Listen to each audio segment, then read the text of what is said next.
President, what's your message to the holdouts?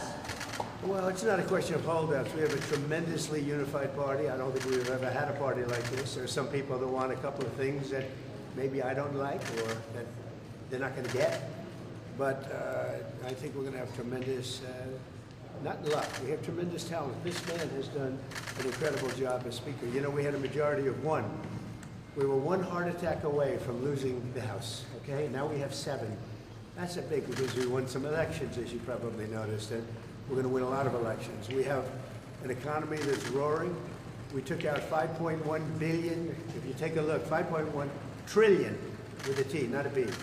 5.1 trillion out of the Middle East. They're investing more than that. It's going to be ultimately more than that. But 180 wide-body Boeing aircraft.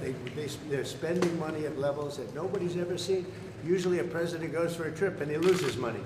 In other words, he gives money. We went for a trip and we took out $5.1 trillion. Nobody has ever seen anything like it, and that's just the beginning. So I think we're a very unified party.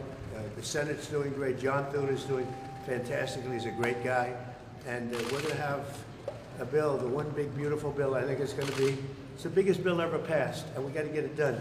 Tremendous tax cuts for people, tremendous incentives, tremendous regulation cuts. All these regulations that are so horrible.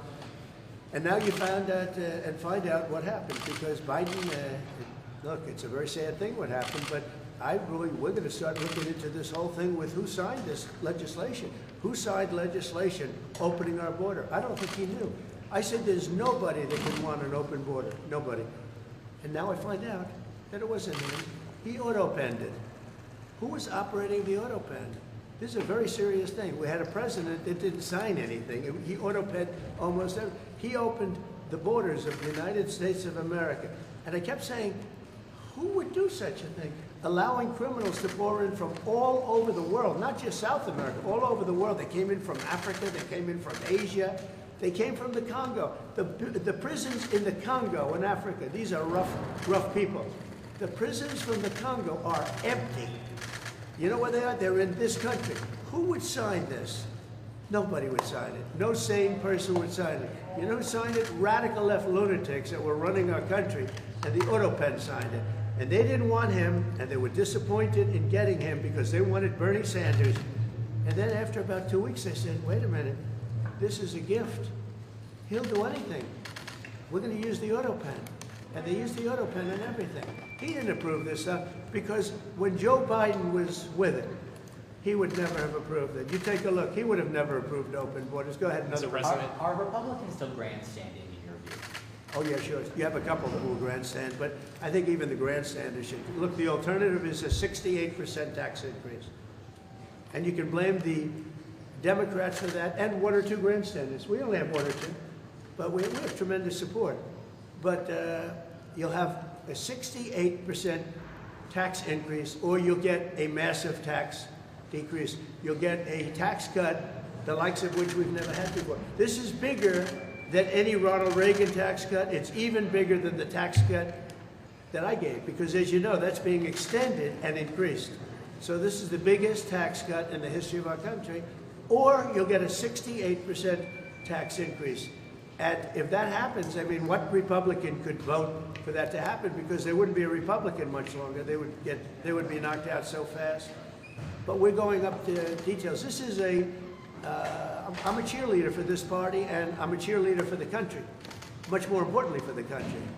But I'm a cheerleader for the party, and we're going to go up, and I think we're going to have a very good discussion. There are 1 or 2 points that some people feel strongly about, but maybe not so strongly.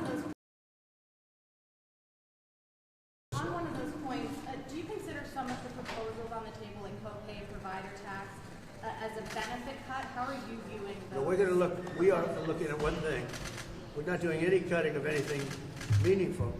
The only thing we're cutting is waste, fraud, and abuse. With Medicaid, waste, fraud, and abuse. There's tremendous waste, fraud, and abuse. There's incompetent things put in. We have illegal aliens that are multiple killers with multiple murder records getting Medicaid. I don't think anybody minds if we cut that. The Democrats, on the other hand, are going to destroy it because they're going to leave these people on. We're cutting three things: waste, fraud, and abuse. We're not changing Medicaid, and we're not changing Medicare, and we're not changing Social Security. And if I wanted to do those things, I would have done it during my 4 years that we were. Mr. President, what's your message to your fellow New Yorker Republicans who are hung up on the SALT issue? Well, SALT is a very interesting thing because the governors of New York and Illinois, you know, the big JB is going nowhere. Probably right now he could be the worst governor in the country. But Illinois and Gavin Newsom, those are the people that want this. And they're Democrat states. They're all Democrat states. You know, Ronald Reagan tried very hard to get this passed, was unable to do it the way we have it, where basically everybody's treated equally. He tried it so hard, and he never got it done. He was always disappointed. He never got it done. We got it done. Now people want to change it. So we're going to be talking about that. But the biggest beneficiary, if we do that, are governors from New York, Illinois, and California. And those governors are the ones that blew it because they weren't able to get it. So I think we're going to be explaining that. These are all very blue states that I don't really believe. If we had honest elections, I don't actually believe. I think I would have won California. I would have won New York. I even think I would have won Illinois. I think we have to, you know, we're going to start this after. I was talking to Mike, and again, I'm his biggest fan. I love this guy. He's the only guy who could have walked in with a one. Think of it. You can't be a guy like me and have a one majority. You have to be a guy like him, a nice person. He's very religious. He prays. He's a man of God. And so am I, but he's really to a new level, I will tell you. He is a great guy. They love him in Louisiana, and they love him in... That's the only kind of guy. Somebody said, oh, well, we want somebody that... If you put a certain personality in there, you would have never... Look at what he got passed. What he's gotten passed. And just so you understand, he's getting this passed too. And I don't think there's anybody I could give you guys that is so tough. You guys would run if you ever looked at him. If you ever saw some of these guys, you would not ask him questions you'd be afraid to.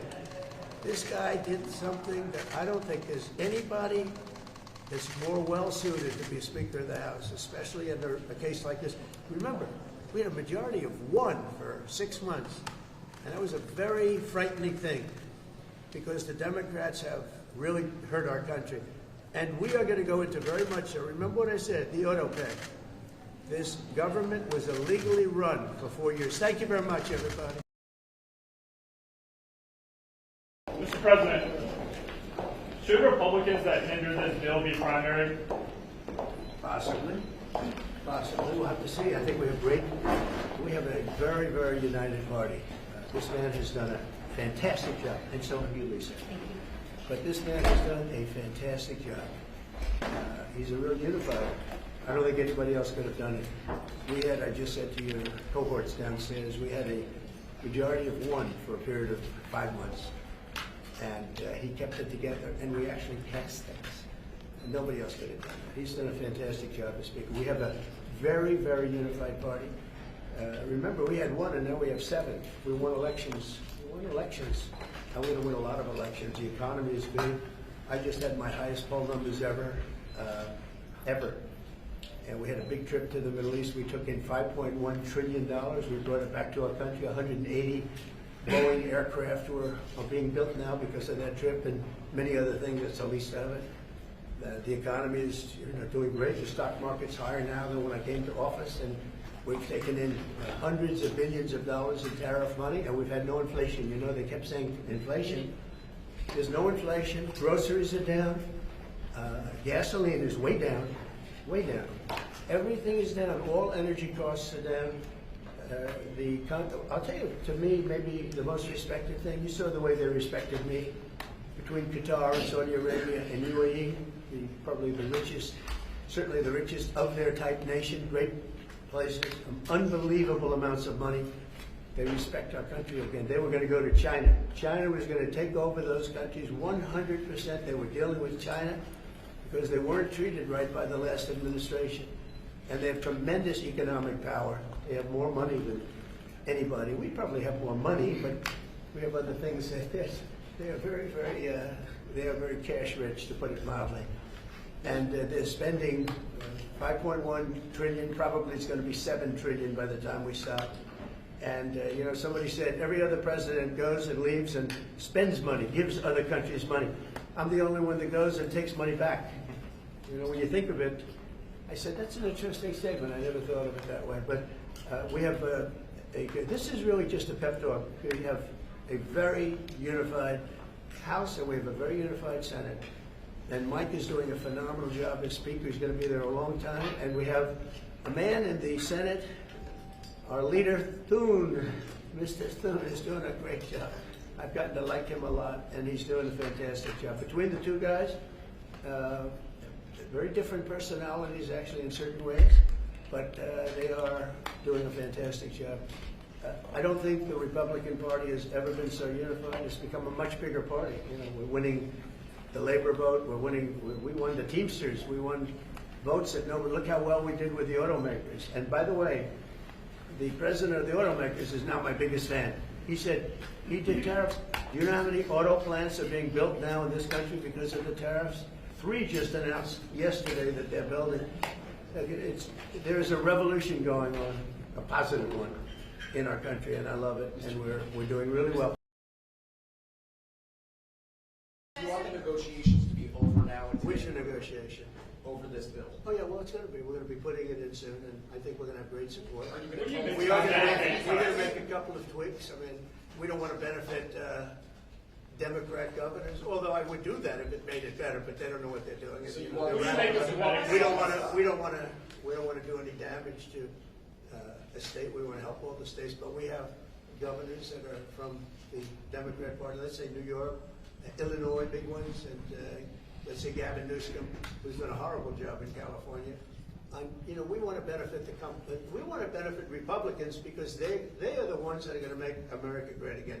The Democrats are destroying our country, and you see that with the past administration, with an open borders policy that allowed 21 million people into our country, and many of those people are stone cold murderers, killers, and trouble. Yeah. There's Mr. never a President, question what are you for. planning to tell the fiscal hawks who want to build Say it. this? What are you planning to tell the fiscal hawks who want to delay I'm a this? fiscal hawk. They don't think this has enough spending. I'm a bigger fiscal hawk. There's nobody like me as a Thomas fiscal hawk. Massey said this adds more deficit than Biden did, and this bill kind of. Because we have to fix the country. Do you think that Thomas Massey is correct in saying that this is adding Biden level No, spending? I don't think Thomas Massey understands government. I think he's a grandstander, frankly. He'll probably vote. We don't even talk to him much. I think he should be voted out of office. And I just don't think he understands government. If you ask him a couple of questions, he never gives you an answer. He just says, I'm a no. He thinks he's going to get publicity. And you have that. You have that. They've got some too. Go ahead. Mr. President, on Medicaid, do you want work requirements phased in next year? Do you think Here's that's what I want possible? on Medicaid. We're not touching anything. All I want is one thing. 3 words. We don't want any waste, fraud, or abuse. Very simple. Waste, fraud, abuse. Other than that, we're leaving it. Medicare, we're leaving it. All we're after, and this is for the good of it, is a lot of waste, fraud, and abuse. That's all we're doing. We're not touching it. The Democrats are going to destroy it. Thank you very much. everyone. Mr. President, do you think you'll be able to convince Chip Roy and Ralph Norman to vote for this bill? What's your message to them? We're not taking Medicaid. There are conservatives in this room who want to go further on Medicaid. Waste, fraud, and abuse. That's all the cuts we're doing. Thank you very much. Mr. President, Andy Harris said you didn't convince enough people to vote for the bill in there. He said you didn't adequately convince enough people to vote for the bill. What was the expression you used now? Andy Were you Harris- embarrassed? Is that No, what it you said Andy Harris said that you didn't adequately convince enough people to vote for the bill. The House Freedom Caucus. You mean hearing. after this speech? You After mean? this speech, that's Oh, what you yeah, I think said. so. Well, why don't we see how the vote is? I think it was a great talk. It wasn't a speech. We talked about things. Who do you work for? Notice. Who? Notice. I don't even know what the hell that is. Hold on, Andy. You got to get yourself a real job. Let me tell you. I think we have unbelievable unity. I think we're going to get everything we want, and I think we're going to have a great victory. And this man has done a great job. And I think this was a tremendous session. You may want to say something. Yeah, it was a great meeting. The party is unified. The House Republican Conference is excited.